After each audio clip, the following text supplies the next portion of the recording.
Okay, all right. I know I said I was gonna go and do writing, which I'm going to, but I had to redo that video because I am bringing in some new concepts that I'm going to be intertwining and adding to some of my information here with my book, because I have now all of the the the framework being developed to then go into the virus portion so people understand from a viral point of view what is going on, and then where the jelly juice comes in. So there's going to be, like, when you think about it, like 3 parts to this book, but the first part's going to be broken down into the overarching intention from my perspective, and then what I have been experiencing, or at least what I see and analyze. When I go into the jelly juice objectives, that's when I'll put in what my experiences have been, and my anecdotal evidence will be pertinent. But I have to make sure my background and how to read this book, because there's going to be a foreground and a background. The foreground is the front of the book, and then the background is the ingredients. And then there's the bird's eye view, which is basically the introduction, and then the race of the witches, and then the Georgia Guidestones, and then thereafter. And so it is putting together everything that I am discovering and experiencing during this political upheaval, and intertwining it and bringing everything into a very common theme. And it's not easy to do, because when you think you figured it out, there's more to figure out, right? But I'm now finally getting there, and you're seeing a more of a well-rounded point of view with all this. And so what's going on politically, like the Roe v. Wade and all of the things that are going on this summer, the gun control stuff, it is stress. It is making the alpha generation, which is 2010 to 2024, stronger. And then the beta generation is 2025 to 2039. And they're going to have a specific persona. And so what we found is that those that were born and raised in a type of war will potentially be stronger. And so what is going on right now is the generation, the silent generation, the baby boomers, Generation X, and Generation Y are going to be relatively eradicated, and the Generation Z is what the New World Order wants then to be the actual official prototype. Generation Z looking after Generation Alpha and Beta, because the millennials were not born during political upheaval. The millennials were born during the flush, excess, and entitlements of 1981 to 1994. And so when you think about it, the last innovative generation of the old world is Generation X. And right now, Generation X is dying off. We're supposed to not be around by the time it's 2040. Okay? And so right now, they are milking everything they can from Generation X, Generation Y, if they can withstand it, because right now Generation Y is having a hard time with everything, even relationships. And then Generation Z is the new generation coming through that is going to oversee the alpha and the betas. Now let me see what Generation Z years. Okay, Gen Z is 1997 to 2012. So, and they're between 10 and 25. Okay? And so, Generation Z is born in the digital age. They are the most diverse, and they are going to be the ones to oversee the alpha and the betas, which is, like I told you, what they were. And so we're in this great reset. The whole Roe v. Wade, the gun control, all of these different amendments that are subject to be overturned, repealed, and even new ones ratified, that's part of the Constitution that evolved into the Articles of Confederation, that then evolved into the amendments. So the Articles of Confederation gave license to the amendments, of which then allowed the U.S. to evolve with the times. Okay? And so,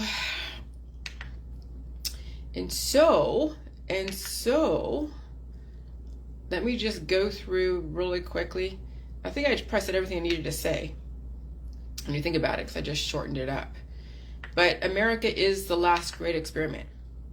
Okay, America is the last greatest experiment, because we do the climate engineering, the bioengineering, the geoengineering, and the political engineering. And that was all meant to happen in an evolutionary way when they first ratified the Constitution, and then they did the Articles of Confederation, and then all the amendments. And so all the amendments are meant to evolve and change with the times. And so right now America is going through a major upheaval, and we are seeing everyone become stressed out. And that means that it's going to test your mettle, METTL. It's going to test your determinedness to live, your determinedness to survive all of this political upheaval. Okay? And so if you want to survive this transition, you're going to have to now become tolerant to the changes. Because the World Economic Forum and Klaus Schwab and all that, they're trying to level the playing field, though some will have CRISPR gene edits and some won't. But you still have the opportunity, to assimilate to all the CRISPR gene edited people, because they will inevitably drop seeds of innovation that you can take on and assimilate to, and then release whatever excess. And that's where the whole Jilly Juice is where you don't have to die from the old world, and you don't have to die even in the new world, that you can take on all the innovation that someone might actually get directly, indirectly, if you are breathing in the same air. Okay, and then you get a virus and you have to upgrade to that virus. And so that's what I'm saying. You can get new intellect, you can get just increased intelligence if you deal with the pain of your predispositions and deal with the pain of the new viruses coming through, and they will be coming through. And so this downturn that we're dealing with, the decline from 7.9 billion to 500 million, is testing every generation to see who's going to be the strongest that's going to come out of this and survive this great reset. And actually potentially not pass away. I mean, even my Gen X people and even my millennial people and my maybe the silent generation, I don't know, and maybe the baby boomers who are doing the J juice might survive this and live to tell about their whole process during this transition, and advise the Gen Z people to then edify the alpha beta kids. That's what I'm saying. You have to be the one to survive this transition if you are in one of the most oldest generations. Though the silent generation, I would think, will have a hard time upgrading because it is very aggressive and it's very painful. Baby boomers might have a chance if they actually change their lifestyle and belief system.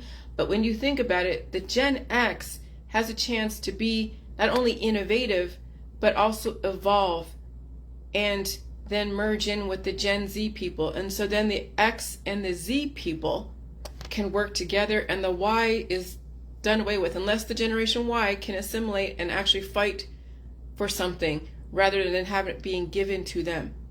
That's why the millennials are having a hard time, because they were born during an entitlement generation. 1981 to 1994, the 80s were all about excess and wealth and giving their kids everything they could possibly want. I was born in Generation X during the 1970s. Okay? At the end of the Vietnam War, during all of at the end of the sexual revolution, and then all the crazy serial killers, and then the starting of the Middle East stuff. Well, not the starting, but the continuance of the Middle East stuff. And so we were born during war, and when you're born during war, you fight for your life. Okay? And so I know that anyone born during major political upheaval, if they survive that situation and they don't die from it, they will be excellent, productive, innovative members of society. And so the New World Order knows which generations are what they want. They want to mold the new generations of people, mold them into innovation and diversity, but also gearing them more towards the digital age, not be such a dinosaur. And then my contribution as a Gen Xer is that maybe we don't have to employ all the different therapies. That if people would deal with the war inside, they wouldn't have to be born during a war in order to be strong. They wouldn't have to have somebody put their hands on them in order to get them to be strong and innovative.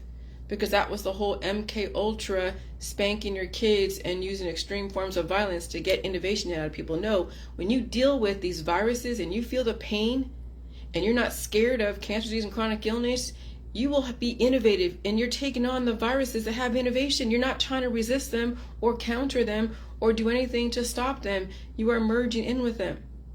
And so that's how that even those who are millennials, who never had to really fight for anything when you think about it, because they're born during a very flush with cash period, if they actually fight their predispositions and work with them and deal with them, they would then be on the same level as a Gen X and potentially the Alpha Beta generation. Alpha, most likely. Maybe Beta, I don't know, but Alpha, which is coming up pretty quick. Well, Alpha is like 2010 to 2024. So, but that's where innovation comes from. So war, you get a lot of innovation out of war, and that means you have to withstand the war inside. And that's ultimately my takeaway on this, is that we get a lot of innovation out of conflict. Too much conflict, you can be destroyed. Not enough conflict, you have no reason to fucking live. You have no reason to do anything. You're not motivated. And so there has to be a certain amount of conflict that the government doesn't have to start conflicts to get innovation. If people just dealt with the viruses without trying to counter them, and if they're not so afraid of cancer, disease, and chronic illness and feeling pain, they would be innovative. And so then biotech can go and splice and dice viruses to make them more innovative, introduce them to the population, warn everybody, okay, we have a new innovation here. Go eat your food, go get your poop out, go rest. We're not going to make you work, 80 hours a week. You can have like a 30 or 40, 20 hour a week, type of job. So you have time to assimilate to the new virus so you can innovate. That's what I see as the future, as a utopian society that still has to deal with upgrading and still has to deal with any kind of war, which is a microbial war of upgrading, but no one has to pass away. And if they're going to bring in new kids, it's done very carefully. It's done with people who understand what it means to raise a kid, not just pop them out because that's what the thing to do, is that they actually take the time to raise a child from beginning to end, and they have to be harsh, and they have to put boundaries down, and they have to get that kid up to the level of the environment. And growing pains is difficult. When you're bringing a kid up from 0 to all the way to whenever they mature, that is an everyday process. That is a commitment that you as a parent and the community as a whole must be all on the same page. Okay? And so that's what I see as a utopian society, that you don't have to have war out there in order to innovate a society. That you can that from the new viruses comes the new innovation. And then when someone says, okay, I want to now beam myself from here to Mexico without taking a plane, train, or automobile, and they went through the pain of innovation of a new virus and they figured out how to go and do that, they didn't have to go through any kind of MK Ultra or any kind of wartime scenario like on a battlefield. They didn't have to go through heavy abuse in order to get some kind of innovation or so much of the bioengineering to get them to be smart. They had the time to sit down and figure out the physics and the chemistry to beam themselves from here to Mexico, if that was the intention. Okay? And so yeah, that's the premise, is that the Jilly Juice is dealing with the war inside, and you can be just as innovative as if a person was done with the war out there and then they survived the war and now they're innovative. No, when you deal with your own predispositions and the new viruses, you will see things that you never saw before. That's the gift of the Julie Juice meta mentality, is that you fight and win the war inside, and you're not employing mercenaries like the medical holistic system that will keep taking your money until there's nothing left. And so that's that is my dream, and that's what I'm going to put on paper. Okay? And so innovation does come from conflict. Too much conflict will destroy you. Not enough conflict, you have no motivation. And so when people deal with their own personal conflict, they will be innovative. They will be innovative. They just need the time to deal with the conflict. But right now we have so many distractions and so many therapies to stop people from being innovative. That's why we have such a mess in our society, because we relied on so many therapies. And then we caused a war inside that we couldn't win. Because when people employ a therapy, they caused a war inside, but it's a war they can't win. Because they never developed their own defenses or understood how to defend themselves in such an aggressive environment.